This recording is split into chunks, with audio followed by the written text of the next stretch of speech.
प्रणाम दोस्तों। आज दोस्तों हम अपने विचारों की शुरुआत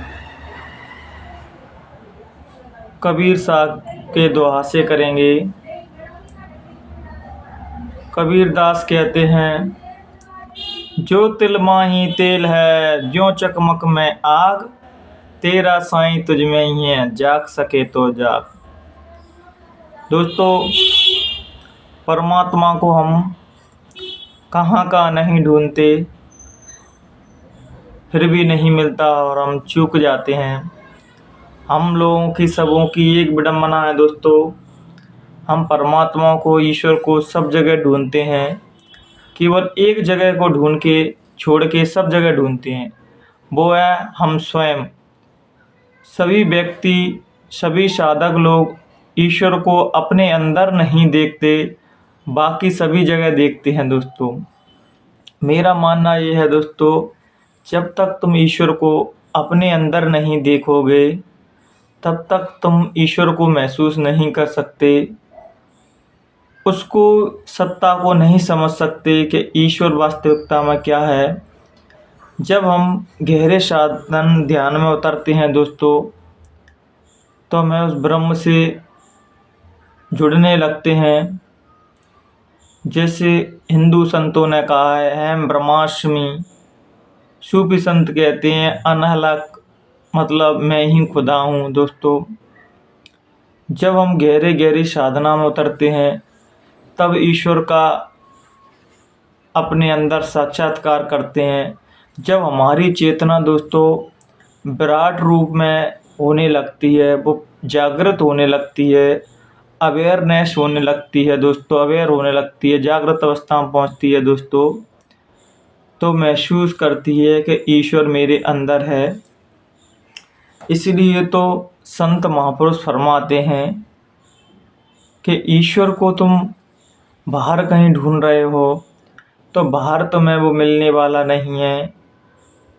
कोई किताबों में ढूंढ रहा है, कोई वेद पुराणों में ढूंढ रहा है दोस्तों, उसमें दोस्तों महापुरुषों के लिखे हुए हस्ताक्षर हैं, उनका व्यक्तित्व, उनकी साधना द्वारा वो चीज़ें लिखी गई हुई हैं।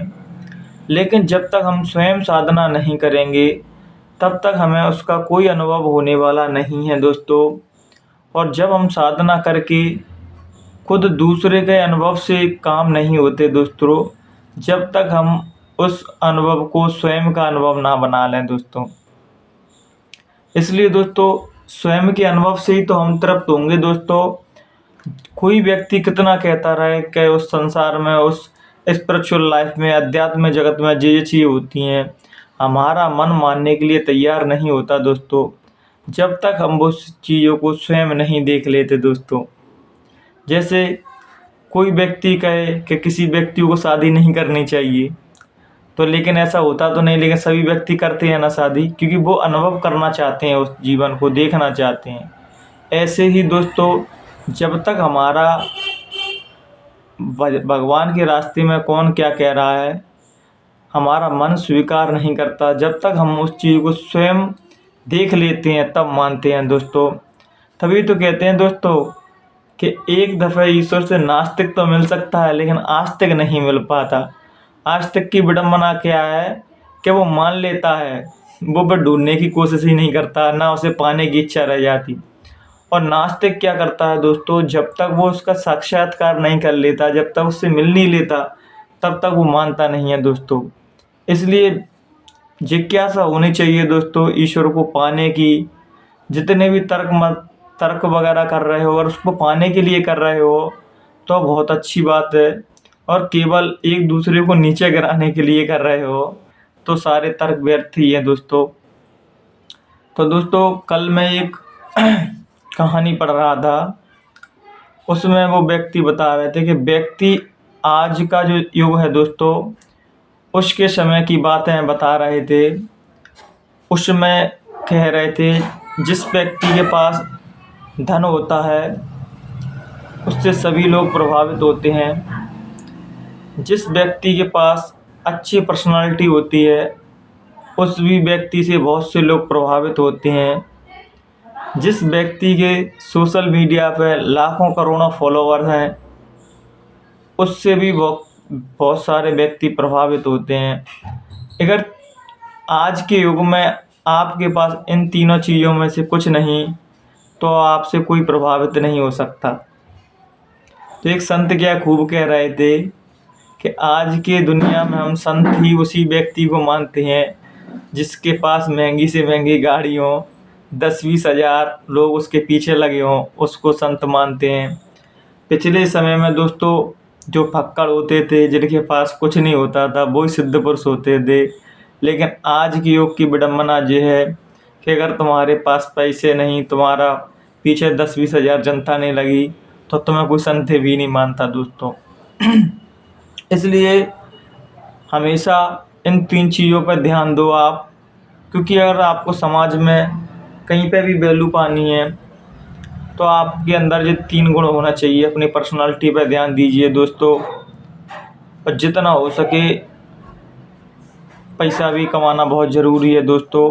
कुछ ना कुछ व्यक्ति को ऐसी एक्टिविटीज़ करनी चाहिए दोस्तों, जिससे वो अर्निंग यात्रा कुछ ना कुछ प्राप्त कर सके। क्योंकि आज के युग में दोस्तों संसार में कोई भी कितनी ज्ञान की बातें करता रहे, कुछ भी कहता रहे, लेकिन आपके पास अगर पैसा नहीं तो कोई आपकी वैल्यू नहीं करता दोस्तों।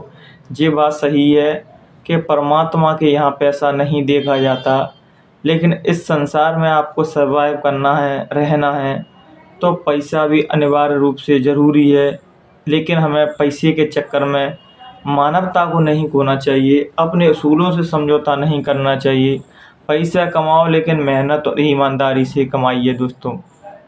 इसलिए कोई भी चीज़ संसार में गलत नहीं है, कुछ भी चीज़, लेकिन बस शर्त है आप उसको सही इंटेंशन के साथ कर रहा हूँ, सही उद्देश्य के साथ कर रहा हूँ दोस्तों।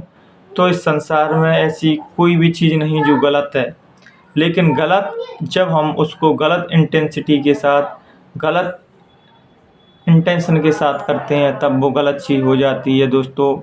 इसलिए जो संत सच्चे सद्गुरु होते हैं, संत महापुरुष होते हैं, वो अपने विचारों को सीमित दायरे में नहीं रखते दोस्तों कि वो हिंदू बन जाए, मुसलमान बन जाए। वो उतने व्यापक हो जाते हैं दोस्तों कि संपूर्ण मानवता से, संपूर्ण विश्व से, मानव जाति तो दूर की दोस्तों, पशुओं जानवरों से भी संत महापुरुष प्रेम करते हैं दोस्तों।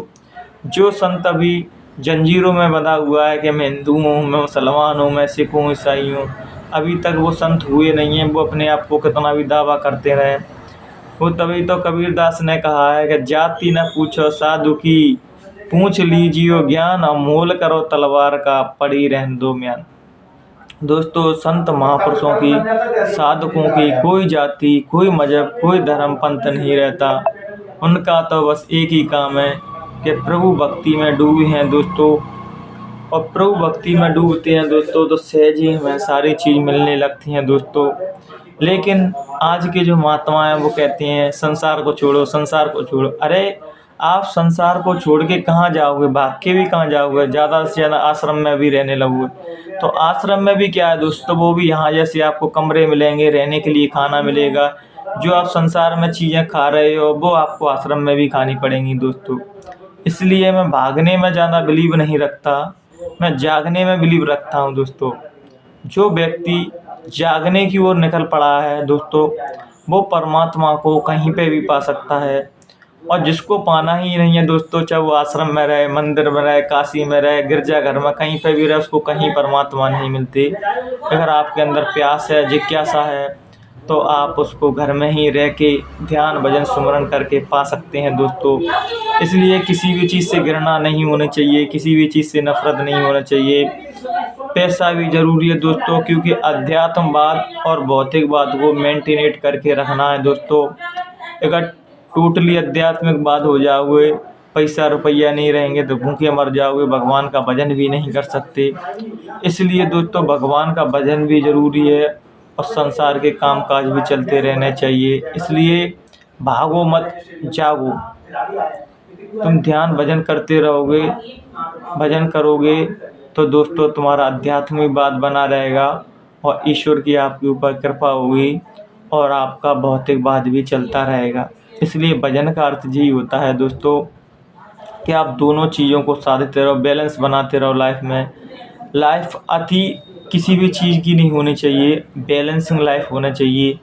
सुबह ध्यान मेडिटेशन करो, भगवान का भजन करो, नित्य कर्म आपको जिसको जो कर्म दिए हैं उसको मेहनत और ईमानदारी से करो। बस इन्हीं विचारों के साथ मैं अपनी वाणी को विराम दूंगा। अगर मुझसे कहने सुनने में कोई भी गलती हुई हो तो अपना बेटा समझ के माफ़ कर देना, अपना छोटा भाई समझ के माफ़ कर देना। प्रणाम दोस्तों।